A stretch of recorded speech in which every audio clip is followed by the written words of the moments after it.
How sweet, کتنا زبردست dress پسند کیا ہے جاوید نے تمہارے لیے۔ مسٹر ٹونی تو دیکھتے ہی لٹو ہو جائیں گے۔ ویسے سنا ہے کہ لٹو تو وہ پہلے ہی ہو چکے ہیں تم پر۔ مس لینا نے نہایت مشاقی سے اسے تیار کرنے کے بعد اپنے سامنے کھڑا کر کے اس کا جائزہ لیا اور بے ساختہ ہی بول پڑی۔ سنہری اور نقرئی امتزاج کے چمکیلے کپڑے کی میکسی میں زیبی کا سانچے میں ڈھلا جسم نمایاں ہو رہا تھا، اور سلیقے سے بنائے گئے ہیئر سٹائل اور میک اپ نے اس کے حسن کو مزید دو آتشہ کر دیا تھا۔ کون مسٹر ٹونی؟ زیبی، جو میکسی کے قدرے کشادہ گلے اور مہین کپڑے کی آستینوں سے جھانکتے اپنے خوبصورت بازوؤں کی وجہ سے الجھن کا شکار تھی، مس لینا کی بات سن کر چونکی۔ جاوید کے قریبی دوست ہیں، انہوں نے جاوید سے وعدہ کر رکھا تھا کہ وہ اس لڑکی سے شادی کرے گا جو انہیں بھی پسند آئے، اور تمہیں بھلا کوئی کیسے ناپسند کر سکتا ہے؟ مس لینا، جو کہ اس کے سوال پر اپنی بے ساختگی سے کہے جملے پر ذرا گڑبڑا گئی تھی، بڑی خوبصورتی سے بات بنا گئی۔ دوست لڑکی پسند کرے، یہ تو پہلی بار سنا ہے جی، ہمارے ہاں تو یہ کام ماں بہنیں کرتی ہیں۔ زیبی اس کا جواب سن کر حیران ہوئی۔ جاوید کی ماں بہنیں جو نہیں ہیں؟ مس لینا نے اسے بتایا تو اسے یاد آیا کہ جاوید نے اسے کورٹ میرج پر راضی کرنے کے لیے بہانہ بنایا تھا کہ اس کی ماں اس کی تینوں بہنوں کی شادی سے پہلے اس کے سر پر صحرا سجانے کے لیے تیار نہیں ہے۔ حالات کی گڑبڑ میں وہ یہ بات بھول گئی تھی، لیکن اب جاوید کا یہ جھوٹ یاد آیا تھا تو پہلے سے بے چین دل مزید بے چینی محسوس کرنے لگا تھا۔ جاوید کہاں ہے؟ اس نے دریافت کیا۔ وہ انتظامات میں بزی ہے۔ آؤ میں تمہیں اپنے ساتھ لے کر چلتی ہوں۔ 11:30 بجنے والے ہیں۔ نئے سال کے آغاز سے پہلے تمہارا مہمانوں سے تعارف ہو جائے تو اچھا ہے۔ مس لینا نے اس کا ہاتھ تھاما۔ دوپٹہ، بغیر دوپٹے کے کسی محفل میں جانے کا وہ تصور بھی نہیں کر سکتی تھی۔ یہ رہا دوپٹہ۔ مس لینا نے ہنستے ہوئے اس کا دوپٹہ سیٹ کیا۔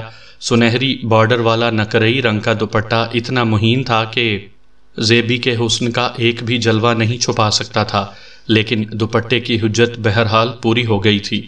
اس کی فطرت سے واقف جاوید نے بہت ہوشیاری سے اس کے لیے لباس کا انتخاب کیا تھا۔ وہ لباس روایت کے لوازم بھی پورے کر رہا تھا، جدت اور بے باکی میں بھی زیادہ پیچھے نہیں تھا۔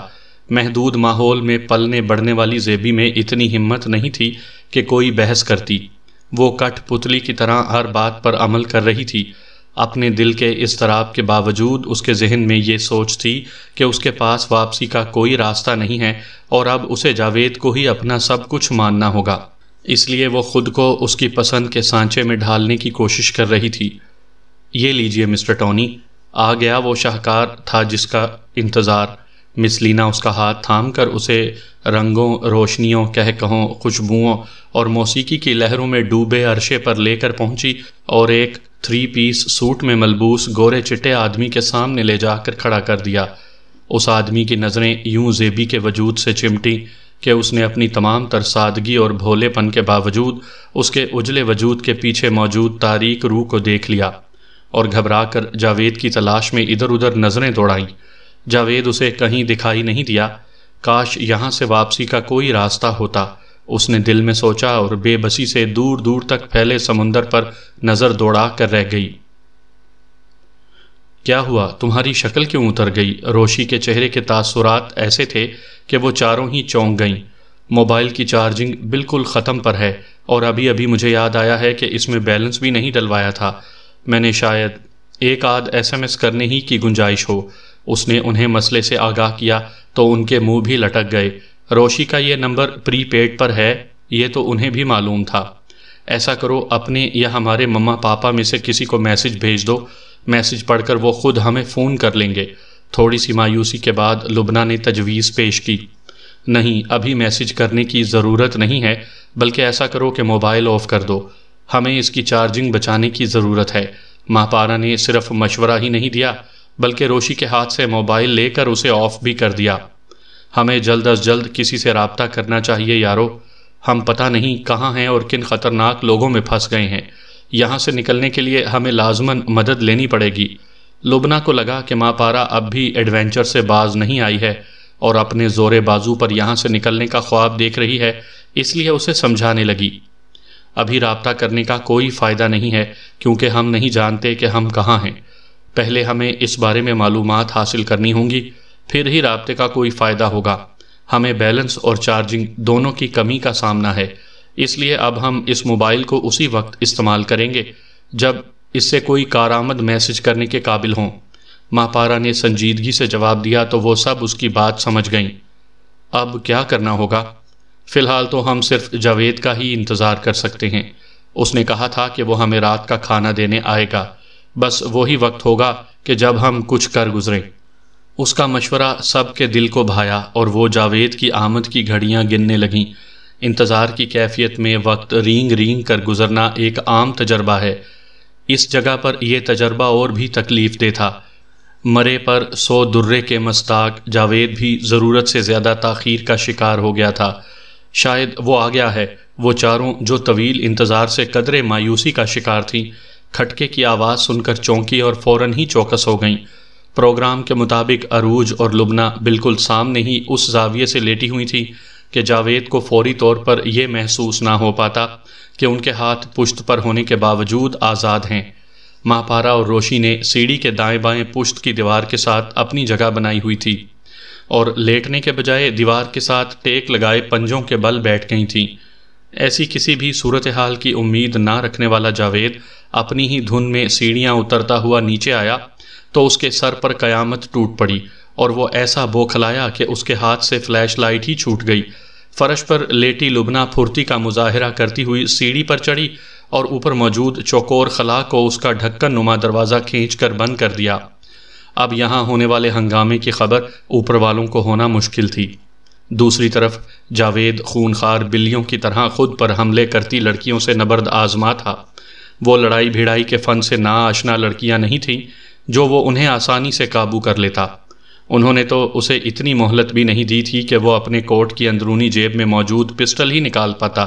نیچی چھت والی اس جگہ پر وہ حرکت کرنے کے لیے بھی زیادہ آزاد نہیں تھا اور مزاحمت کرنے کی کوشش میں اس کا سر چھت سے اتنی زور سے ٹکرایا تھا کہ وہ چکرا کر رہ گیا۔ ان چاروں نے اس موقع سے فائدہ حاصل کیا اور اسے بے بس کر دیا۔ اب صورتحال یہ تھی کہ جن رسیوں سے انہیں باندھا گیا تھا انہی سے جاوید جکڑا پڑا تھا اور بلا لحاظ گالیاں دیتے ہوئے انہیں سنگین نتائج کی دھمکیاں دے رہا تھا۔ اگر اب تمہارے منہ سے ایک بھی غلیظ لفظ نکلا تو تمہاری یہ خوبصورت شکل جس کے بل پر تم لڑکیوں کو پھانستے پھرتے ہو بھرکس بن جائے گی۔ لبنہ نے شدید طیش کے عالم میں اس کی ناک پر اپنے جوتے کی ضرب لگائی اور خوفناک لہجے میں دھمکی دی۔ اس کے لہجے میں ایسی کوئی بات تھی جس نے جاوید جیسے شخص کو بھی اپنا منہ بند کر لینے پر مجبور کر دیا۔ بتاؤ یہ کون سی جگہ ہے اور یہاں کتنے لوگ موجود ہیں؟ لبنہ نے اس کے پہلو میں ایک ٹھوکر رسید کرتے ہوئے سوال کیا۔ وہ جو چاروں میں سب سے زیادہ خوفزدہ تھی اب بالکل بپھری ہوئی شیرنی بن چکی تھی۔ تمہیں اپنی یہ حرکت بہت مہنگی پڑے گی۔ مجھے قابو کر کے یہ مت سوچو کہ تم لوگ یہاں سے بچ نکلنے میں کامیاب ہو جاؤ گی۔ یہاں ہمارے بہت سارے لوگ ہیں۔ فرض کیا تم ان لوگوں کو جل دینے میں کامیاب بھی ہو گئیں تو بھاگ کر کہاں جاؤ گی؟ اس وقت ہم سب ایک شپ پر سمندر کے درمیان موجود ہیں۔ شپ کے ڈیک پر زبردست نیو ایئر پارٹی چل رہی ہے۔ ٹھیک 12 بجے یہاں ایسی آتش بازی کی جائے گی کہ آسمان روشنیوں میں نہا جائے گا۔ وہ غصے میں ضرورت سے کچھ زیادہ بول گیا تھا، شاید اس لیے بھی کہ اسے یقین تھا کہ یہ لڑکیاں وقتی طور پر غالب ضرور آ گئی ہیں لیکن ان کے پاس جائے فرار بہرحال نہیں ہے۔ اس شپ کا کیا نام ہے؟ ماپارا نے سنجیدگی سے سوال کیا۔ شاید تم سمجھ رہی ہو کہ میں تم سے جھوٹ بول رہا ہوں، لیکن سچ یہ ہے کہ اس وقت ہم ایک شپ پر ہی موجود ہیں اور اس شپ کا نام… بڑبولے پن میں جاوید نے فخر سے ایک غیر ملکی جہاز راں کمپنی کے جہاز کا نام لیا۔ ان کے لیے اسی سوال کا جواب سب سے اہم تھا۔ ماپارا کے اشارے پر لبنہ نے کن پٹیوں پر بھرپور ٹھوکریں لگا کر اس بڑبولے کے خاموش رہنے کا انتظام کیا اور روشی نے جوش کی سی کیفیت میں اپنا موبائل آن کر دیا۔ اس وقت وہ چاروں اتنی خوش تھیں کہ دل چاہ رہا تھا خوشی میں ایک زوردار نعرہ لگائیں، لیکن بہرحال وہ ابھی خطرے میں تھیں۔ ہم چاروں اس وقت ایک شپ پر موجود ہیں۔ شپ کے ڈیک سے ٹھیک 12 بجے آتش بازی کی جائے گی۔ ہماری مدد کیجیے۔ وی لو یو ڈیئرسٹ پیرنٹس۔ روشی نے یہ پیام ٹائپ کر کے اپنے والد عثمان خان کے موبائل پر سینڈ کیا تو اس کی انگلیاں کپ کپا رہی تھیں اور آنکھوں سے آنسو بہہ نکلے تھے۔ جاوید کی لائی فلیش لائٹ گرنے کے باوجود روشن تھی اور اس کی روشنی میں صاف نظر آ رہا تھا کہ ان چاروں کی آنکھیں ہی اس سمے ڈبڈبا چکی تھیں۔ ہو سکتا ہے کوئی اسے تلاش کرتا ہوا یہاں آ جائے، اس لیے ہمیں مدد آنے تک یہاں سے نکل کر کہیں اور پناہ لینی ہوگی۔ ماں پارا نے ایک بار پھر مضبوط اعصاب کا ثبوت دیا اور اس جذباتی کیفیت سے نکل کر عقل مندانہ رائے دی۔ ابھی اس کا جملہ مکمل ہی ہوا تھا کہ روشی کے موبائل کی گھنٹی بجنے لگی۔ کال عثمان خان کے نمبر سے آ رہی تھی۔ روشی نے کال ریسیو کر لی۔ روشی میری جان، اس کے کچھ بولنے سے قبل ہی عثمان خان جذباتی آواز میں پکارے۔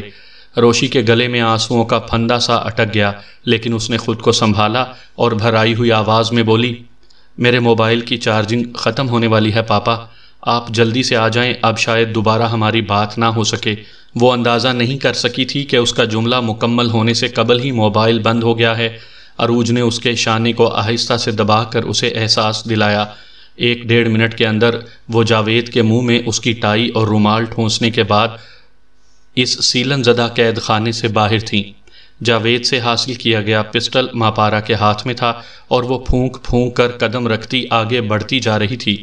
ایک کوریڈور سے گزرتے ہوئے انہوں نے دور ایک بیرے کو بڑا سا خوان ہاتھوں میں اٹھائے اجلت میں جاتے ہوئے دیکھا۔ وہ کسی کا سامنا نہیں کرنا چاہتی تھیں، اس لیے تیزی سے دوسرے کوریڈور میں مڑ گئیں۔ یہاں ویرانی کا عالم تھا، لیکن عرشے پر چلتی بلند موسیقی کی مدھم آوازیں آ رہی تھیں۔ انہوں نے ایک قطار میں بنے کیبنوں کے دروازے چیک کرنا شروع کیے۔ تیسرے کیبن کا دروازہ غیر مقفل تھا۔ انہوں نے جیسے ہی دروازہ کھول کر اندر قدم رکھے، موسیقی کی آوازیں بند ہو گئیں اور چند ثانیوں کے وقفے کے بعد آتش گیر مادہ پھٹنے کی مخصوص آوازیں آنے لگیں۔ زندگی کا ایک اور نیا سال شروع ہو چکا تھا اور وہ چاروں اپنی بقا کی جنگ لڑتی ہوئی باہر کی روشنیوں اور ہنگاموں سے دور ایک تاریک کیبن میں دبکی ہوئی تھیں۔ سامعین کرام، آپ سن رہے ہیں ایک دلچسپ اردو کہانی جس کا نام ہے حیا فروش۔ یہ اس سلسلے کی آخری قسط ہے۔ مجھے امید ہے آپ کو میری یہ کاوش پسند آئی ہوگی۔ آپ نے اگر ابھی تک میرا چینل مائی وائس سبسکرائب نہیں کیا تو ابھی میرے چینل کو سبسکرائب کر کے بیل نوٹیفیکیشن آن کر لیجئے تاکہ آنے والی ہر نئی کہانی کی اطلاع بروقت آپ تک پہنچ سکے۔ ٹونی زیبی کے لیے مصیبت بن گیا تھا۔ شراب کے جام پر جام چڑھاتا وہ ہر لمحے آپے سے باہر ہوتا جا رہا تھا۔ زیبی جاوید کے علاوہ صرف مس لینا سے متعارف تھی اور وہ بھی اس وقت کسی کی باہوں میں ہوش و خرد سے بیگانی ہوئی جا رہی تھی۔ اس اجنبی اور بیہودہ ماحول میں سراسیمہ سی زیبی کی نظریں شدت سے جاوید کو تلاش رہی تھیں۔ جاوید کی کمی کو کچھ اور لوگوں نے بھی محسوس کیا تھا۔ یہ وہ لوگ تھے جو جاوید سے جھوٹے وعدے کر کے زیبی کو ٹونی کے حوالے کرنے کا فیصلہ کر چکے تھے۔ انہیں اپنے فیصلے پر عمل کے لیے زیادہ تردد کی ضرورت نہیں تھی، بس ایک نشہ آور صفوف ملا جام ہی جاوید کو پلانا تھا، لیکن جاوید اس جام کو پینے کے لیے محفل میں موجود نہیں تھا۔ ٹھیک 12 بجے جب آسمان روشنیوں سے جگمگا رہا تھا، 2 افراد جاوید کی تلاش میں روانہ ہو گئے۔ ٹھیک اسی وقت مستی میں جھومتے ٹونی نے زیبی کی کمر میں ہاتھ ڈال کر اسے خود سے قریب کیا۔ اس کے منہ سے آتی بدبو نے زیبی کا دم ہی نہیں دماغ بھی الٹ دیا تھا۔ وہ جو اب تک برداشت کا مظاہرہ کر رہی تھی، اپنا ضبط کھو بیٹھی اور ایک زوردار تھپڑ ٹونی کے منہ پر دے مارا۔ وہاں بے پناہ شور اور ہنگامہ تھا اور جہاز کے بوڑھے کپتان سمیت تقریباً سب ہی نشے میں جھوم رہے تھے، اس لیے کسی کو زیبی کی جسارت کا تو علم نہیں ہوا، لیکن بہت دیر سے اپنے تئیں اس کے ناز نخرے سہتے ٹونی کی برداشت جواب دے گئی۔ تجھے تو میں تیری اوقات بتاتا ہوں۔ وہ کسی درندے کی طرح غرایا اور نازک سی زیبی کو دبوچ کر یوں نیچے کا رخ کیا جیسے کوئی آدم خور درندہ اپنا شکار اپنے بھٹ میں لے جا رہا ہو۔ اس کی وحشت کے سامنے زیبی جیسی ہرنی کی مزاحمت کوئی معنی نہیں رکھتی تھی۔ تاریک کیبن میں پناہ گزین ان چاروں کے لیے وقت کاٹنا اتنا آسان نہیں تھا۔ وہ سمجھ سکتی تھیں کہ بارسوخ ہونے کے باوجود ان کے والدین کو ان تک پہنچنے میں وقت لگے گا۔ کسی غیر ملکی بحری جہاز پر 4 مغوی لڑکیوں کی تلاش کوئی سیدھا معاملہ نہیں تھا، چنانچہ وہ بہت شدت سے دعا کر رہی تھیں کہ ان کے لیے کوئی اور راہ نکل آئے۔ دعا کرنے کے ساتھ ساتھ وہ اپنے ارد گرد سے بھی بے حد چوکنی تھیں، چنانچہ باہر ابھرنے والی قدموں کی آہٹیں انہوں نے فوراً سن لیں۔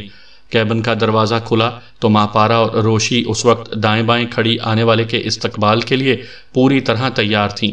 وہ اندر آیا تو انہیں فوراً ہی اندازہ ہو گیا کہ معاملہ گڑبڑ ہے۔ دہائیاں دیتی اور التجائیں کرتی زیبی کی آواز پہچاننا ان کے لیے قطعی مشکل نہیں تھا۔ آنے والے نے دروازہ ایک دھماکے سے بند کر کے بلب روشن کیا تو تیار زیبی انہیں بھی نظر آ گئی۔ قیمتی لباس، زیور اور میک اپ نے اس کے حسن کو دو آتشہ بنا ڈالا تھا۔ دائیں شانے پر یکجا کیے گئے بالوں کے لچھے اور لمبی سراہی دار گردن کی لمبائی کے مساوی کانوں میں موجود خوبصورت سنہری آویزے اس تیاری میں سب سے زیادہ نمایاں تھے۔ اسے بڑی بڑی مونچھوں اور گھنے بالوں والے جس شخص نے اپنی باہوں میں جکڑا ہوا تھا دیکھنے میں خاصا وجیح تھا، خصوصاً اس کے ماتھے پر گری بالوں کی لٹیں اس کو مزید دلکش بنا رہی تھیں، لیکن اس کی بڑی بڑی آنکھوں میں شراب نوشی کے باعث ڈولتے سرخ ڈوروں نے اس کی وجاہت کے سارے تاثر کو زائل کر دیا تھا۔ لائٹ آن ہوتے ہی اس نے بھی ان لوگوں کو دیکھ لیا۔ تم لوگ اور یہاں؟ حیرت سے اس کا منہ کھل گیا۔ زیبی کو چھوڑو اور اپنے دونوں ہاتھ اوپر اٹھا لو۔ اس کی حیرت کو نظر انداز کر کے ماپارا نے پسٹل اس کی پشت سے لگاتے ہوئے حکم دیا۔ یہ سب کر کے تم یہاں سے بچ نکلنے میں کامیاب نہیں ہو سکو گی، اس نے غراہٹ آمیز لہجے میں کہا۔ اگر ہم نہیں بچ سکے تو زندہ تم بھی نہیں رہو گے۔ میں تم سے وعدہ کرتی ہوں کہ آزاد ہونے میں ناکامی کی صورت میں تمہیں ضرور گولی مار دوں گی۔ ماپارا نے اپنے لہجے کو اس سے بھی زیادہ خوفناک بنا لیا، ساتھ ہی شانے پر پسٹل کے دستے سے ایک ضرب بھی لگا دی۔ اس کے انداز نے ٹونی کو باور کروا دیا کہ فی الحال وہ ان لڑکیوں کے رحم و کرم پر ہے۔ ناچار اس نے زیبی کو چھوڑ کر اپنے دونوں ہاتھ اوپر اٹھا لیے۔ زیبی اس سے دور ہٹ گئی اور روشی نے مہارت سے اس کی جامع تلاشی لینی شروع کر دی۔ اس کی جیب سے برآمد ہونے والا جدید موبائل دیکھ کر وہ کھل اٹھیں۔ اب ان کے پاس باہر کی دنیا سے رابطے کا ایک بہترین ذریعہ موجود تھا۔ جاوید کی کمی کو محسوس کرنے والوں نے جلد ہی اسے اسٹوریج میں ڈھونڈ نکالا تھا اور ہوش میں لا کر ساری تفصیل بھی معلوم کر لی تھی۔ تفصیل علم میں آتے ہی ان چاروں کی تلاش شروع ہو گئی۔ جہاز کی وسعت کے باوجود انہوں نے تلاشی کا عمل تیزی سے مکمل کیا۔ تلاش کے اس عمل میں براؤن لیدر جیکٹ میں ملبوس لمبے لمبے بالوں والا ایک شخص سب سے نمایاں تھا۔ وہ ان کا مقامی انچارج ایڈی تھا، جو اپنی کانی آنکھ کی وجہ سے رات کو بھی گہرے رنگ کی اینک استعمال کرنے کا عادی تھا۔ ہمیں مسٹر ٹونی کو اس واقعے کی اطلاع دینی ہوگی۔ ناکامی پر جھنجھلائے ہوئے ایڈی نے اپنی خوفناک گن کو لہراتے ہوئے اعلان کیا۔ مسٹر ٹونی، اس لڑکی زیبی کے ساتھ اپنے کیبن میں ہیں، ایک شخص نے دبی زبان میں اطلاع دی، جسے سن کر جاوید چونک گیا اور زور سے چیخا، زیبی مسٹر ٹونی کے کیبن میں کیوں ہے؟ میری باس سے ڈیل ہوئی تھی۔ تم جیسے 2 ٹکے کے آدمی کے لیے باس مسٹر ٹونی سے اپنی کمٹمنٹ ختم کر دے گا، یہ سوچنا تمہاری حماقت تھی۔ ایڈی نے اس کا مضحکہ اڑایا۔ 2 ٹکے کا آدمی تو ہوگا، کانے دجال۔ تیش میں جاوید اس سے بھیڑ گیا، لیکن وہ ہاتھ پیر کی لڑائی میں مہارت رکھنے والا آدمی نہیں تھا۔ ایڈی نے بے دریغ اس پر مکے اور لاتیں برسانا شروع کر دیں۔ آخری وار اس نے اپنی بھاری گن سے کیا۔ گن کی بھرپور ضرب کھا کر جاوید نیچے گر گیا۔ وہ بے ہوش ہو چکا تھا اور اس کا چہرہ اپنے ہی خون میں تربتر خاصا بھیانک لگ رہا تھا۔ اس کی طرف دیکھے بغیر ایڈی ٹونی کے کیبن کی طرف بڑھ گیا اور دروازے پر دستک دی۔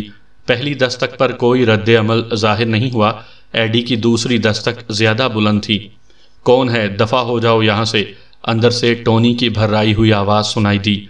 اہم مسئلہ ہے سر، آپ کو باہر آنا ہوگا، ایڈی نے درخواست کی۔ میں نے کہا نا کہ یہاں سے دفع ہو جاؤ، ٹونی کا جواب اب بھی وہی تھا۔ پلیز سر میری بات سمجھیں، 4 لڑکیاں غائب ہیں اور آپ کے کیبن کے علاوہ ہم پورا شپ کھنگال چکے ہیں۔ ایڈی نے اسے صورتحال سے آگاہ کیا۔ تمہاری وہ مائیں یہاں میرے کیبن میں موجود ہیں اور پسٹل کے زور پر مجھے باندھ کر بے بس کر چکی ہیں۔ اس بار ٹونی پھٹ پڑا۔ توڑ دو، کیبن کا دروازہ توڑ دو، ایڈی اپنے ساتھ موجود افراد سے مخاطب ہو کر زور سے چلایا۔ دروازے سے دور رہو، اگر دروازہ ٹوٹا تو یاد رکھنا کہ میرے پاس موجود پسٹل میں اتنی گولیاں ہیں کہ ٹونی کے علاوہ تم میں سے مزید 4-6 کو جہنم واصل کر سکتی ہوں۔ اندر سے ماہپارا کسی شیرنی کی طرح چنگاڑی۔ توڑ دو، دروازے کو توڑ دو۔ ایڈی اس کی دھمکیوں کو خاطر میں نہ لایا اور حکم صادر کرنے کے ساتھ ہی خود سب سے پہلے وحشت ناک انداز میں شانے سے دروازے پر ضرب لگائی۔ وہ نہیں جانتا تھا کہ عین اسی لمحے کوسٹ گارڈز کی مسلح بوٹس شپ کی اطراف میں گھیرا مکمل کر چکی ہیں اور ایک ہیلی کاپٹر فضا میں منڈلا رہا ہے۔ دروازے پر ضربوں کا سلسلہ شروع ہوا تو ان چاروں سمیت زیبی کا چہرہ بھی فک ہو گیا۔ دروازہ مضبوط تھا اور انہوں نے لاک کرنے کے ساتھ ساتھ کنڈی اور حفاظتی زنجیر بھی چڑھا دی تھی، لیکن پھر بھی اس بات کی کم ہی امید تھی کہ شدید ضربوں کے سامنے زیادہ دیر ٹھہر سکے گا۔ ڈیڈ کو سچویشن بتاؤ روشی، ماپارا نے ہونٹ کچلتے ہوئے روشی سے کہا۔ دھمکی دینا الگ بات تھی، لیکن اس کے اندر اتنی ہمت نہیں تھی کہ اپنی دھمکی پر عمل کرتے ہوئے ٹونی پر گولی چلا دیتی۔ ہم پہنچ چکے ہیں بیٹا، تم لوگ ہمت مت ہارنا۔ دوسری طرف سہیل مرزا روشی کی کال کے جواب میں اسے تسلی دے رہے تھے۔ مدد پہنچ جانے کی خوشخبری سن کر ان کے چہرے کھل اٹھے، لیکن زیبی کی حالت غیر تھی اور اس نے رو رو کر اپنا خوبصورت میک اپ بہا ڈالا تھا۔ مسلسل لگائی جانے والی ضربوں کی آوازیں اور دروازے کی اکھڑتی چولیں واقعی اعصاب شکن صورتحال کو مزید ہولناک بنا رہی تھیں۔ باتھ روم میں چلو۔ دروازہ اکھڑ کر گرنے سے ایک لمحہ قبل ہی ماپارا کو خیال آیا تو وہ زور سے چیخی۔ یہ بھی ان کی خوش قسمتی تھی کہ چھپنے کے لیے انہیں نائب کپتان ٹونی کا کیبن میسر آیا تھا، جہاں ہر سہولت موجود تھی۔ زیبی سمیت باتھ روم میں گھس کر انہوں نے دروازہ بند ہی کیا تھا کہ کیبن کا دروازہ اکھڑ گیا اور ایڈی اپنے 2 بندوں سمیت اندر گھس آیا۔ انہیں غائب پا کر اسے اتنا طیش آیا کہ اس نے یوں ہی برسٹ چلا دیا۔ برسٹ چلنے کی آواز سن کر وہ لوگ باتھ روم کے اندر کپ کپا کر رہ گئی اور تیزی سے خود کو باتھ روم کی دیواروں کے ساتھ چپکا لیا۔ آنے والا اگر وحشت میں دروازے پر فائر مار دیتا تو انہیں یقین نہیں تھا کہ دروازہ گولیوں کے سامنے ڈھال ثابت ہوتا یا نہ۔ عرشے پر جاری نیو ایئر پارٹی کے شرکاء کو نیچے جاری ہنگامے کی قطعی خبر نہیں تھی۔ ان شرکاء میں عملے کے افسران، مسافر اور وہ مہمان شامل تھے جنہیں افسران نے خصوصی اجازت سے مدعو کر رکھا تھا۔ رات بیتتی تو مہمان واپس چلے جاتے اور اگلے دن جہاز بھی اپنے شیڈول کے مطابق روانہ ہو جاتا، لیکن یہ سب ہونے سے قبل قدرت کو کچھ مظلوموں کی مدد مطلوب تھی۔ سو دیکھنے والی آنکھوں نے دیکھا کہ پاکستانی کوسٹ گارڈز کے جیالے تیزی سے شپ پر اترتے چلے آ رہے ہیں۔ جہاز کا کپتان، جسے کچھ دیر قبل ہی سرکاری طور پر صورتحال سے آگاہ کیا گیا تھا، ستے ہوئے چہرے کے ساتھ یہ منظر دیکھ رہا تھا۔ اس وقت اس کا زندگی بھر کا نشہ ہرن ہو چکا تھا اور اسے علم ہو گیا تھا کہ اسے اس کی ذمہ داریوں سے غافل کر دینے والا نائب اس کی ناک کے نیچے کون سا کھیل کھیل رہا تھا۔ ایڈی کی گن نے برسٹ اگلا تو کوسٹ گارڈ کے چند جوان متعلقہ کوریڈور میں قدم رکھ چکے تھے، جبکہ باقی جہاز کے دوسرے حصوں میں پھیل رہے تھے۔ تم سب ہاتھ اٹھا کر باہر آ جاؤ ورنہ گولی مار دی جائے گی۔ کیبن کے اطراف میں پوزیشنز سنبھال کر جوانوں کے انچارج نے وارننگ دی۔ لڑکیاں ہماری یرغمال ہیں، اگر کسی نے گولی چلانے کی حماقت کی تو لڑکیاں اپنی جان سے جائیں گی۔ جواب میں ایڈی اندر سے چلایا تو کوسٹ گارڈ کے جوان کو اندازہ ہوا کہ صورتحال ان کے اندازے سے زیادہ نازک ہے۔ ماپارا سمیت ان سب نے ایڈی کی دھمکی سنی، لیکن اس بار وہ خوفزدہ نہیں تھی۔ انہیں علم ہو چکا تھا کہ ان کے ملک کے محافظ ان کی مدد کے لیے پہنچ چکے تھے۔ جوانوں سے کہیں، ڈیڈ ہماری فکر نہ کریں، ہم ان کی مدد کے لیے تیار ہیں۔ ماپارا نے جذباتی لہجے میں سہیل مرزا سے کہا، اللہ تمہاری حفاظت کرے میری بہادر بیٹیوں۔ ان کی آواز بھی جذبات سے لبریز ہو گئی۔ ماپارا نے فون روشی کو واپس تھماتے ہوئے آہستہ سے باتھ روم کا دروازہ بس اتنا کھولا کہ اس میں ایک معمولی سی جھری بن گئی۔ اس جھری سے آنکھ لگا کر اس نے باہر کا منظر دیکھا۔ لمبے بالوں والے ایڈی سمیت ان تینوں نے کیبن کے مختلف حصوں میں پوزیشن لے رکھی تھی، جبکہ ٹونی ہنوز بندھی ہوئی حالت میں نیچے پڑا تھا۔ کسی کو اتنی فرصت ہی نہیں ملی تھی کہ اسے کھول پاتا، حالانکہ وہ مسلسل دہائیاں بھی دے رہا تھا۔ ماپارا نے خاموشی سے ان تینوں کی پوزیشنز کا جائزہ لیا۔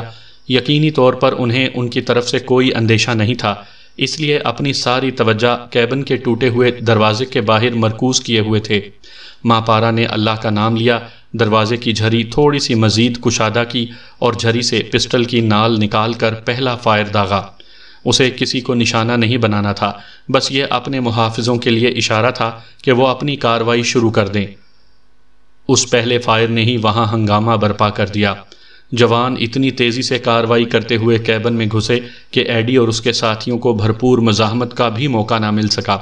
چند لمحوں کی فائرنگ کے بعد ہی وہاں خاموشی چھا گئی اور کوسٹ گارڈ کے جوانوں نے انہیں اپنے حصار میں لے کر باہر نکالا۔ باہر نکلتے ہی وہ دیکھ چکی تھیں کہ ٹونی جہنم واصل ہو چکا ہے۔ جہاز سے اتارے جانے تک انہیں اس بات کا علم ہو چکا تھا کہ وہاں سے ان کے علاوہ مزید 15 لڑکیاں اور بازیاب کی گئی ہیں۔ نائب کپتان تنویر عرف ٹونی بوڑھے نشئی کپتان کی آنکھوں میں دھول جھونک کر جانے کب سے لڑکیوں کی سمگلنگ میں ملوث ایک بین الاقوامی گینگ کی اعانت کر رہا تھا۔ نچلے عملے میں بھی اس کے معاون شامل تھے۔ وہ جب جوانوں کے مضبوط حصار میں جہاز سے ایک کشتی پر اتاری جا رہی تھی تو انہوں نے زخمی جاوید کو دیکھا۔ ایک جوان گدی سے پکڑے بے دردی سے اسے آگے دھکیل رہا تھا۔ ہوس پرستی نے اسے پستی میں گرا دیا تھا۔ غور سے دیکھو اس شخص کو، کیا یہ اس لائق تھا کہ تم اس کے لیے اپنے عزت والے باپ کی عزت کو داؤ پر لگاتی؟ لبنہ نے زیبی کو اس کی طرف متوجہ کیا تو اس نے جاوید پر ایک نفرت بھری نظر ڈالی اور پھر منہ پھیر لیا۔ اس کی آنکھوں میں ندامت کے آنسو تھے۔ ویلکم بیک میری شیرنیوں۔ بوٹ پر قدم رکھتے ہی سہیل مرزا نے ان کا والہانہ استقبال کیا۔ یہاں سے تو ہم بچ گئے ہیں ڈیڈ، لیکن آگے ہمیں ہماری اماؤں کے عتاب سے بھی بچا لیجئے گا۔ عروج نے ان کے سینے سے لگتے ہوئے درخواست کی۔ اس کی تدبیر تو تمہیں خود کرنی ہوگی بچیو، اپنی ہوم منسٹرز کے آگے تو ہم ہوم منسٹری والوں کی بھی کچھ نہیں چلتی۔ سہیل مرزا نے کچھ ایسی بے چارگی سے کہا کہ وہ چاروں ہنس پڑیں۔ ایک بڑے امتحان سے گزرنے کے باوجود وہ شاداں و فرحاں تھیں کہ ان کی ذات کئی مظلوم لڑکیوں کو بچانے کا وسیلہ بن گئی تھی۔ آگے کے کام وہ لوگ سنبھال لیتے جن کی ذمہ داری تھی۔ ان کے لیے تو بس اتنا کافی تھا کہ نئے سال کا سورج ایک نیکی کے ساتھ طلوع ہونے جا رہا تھا۔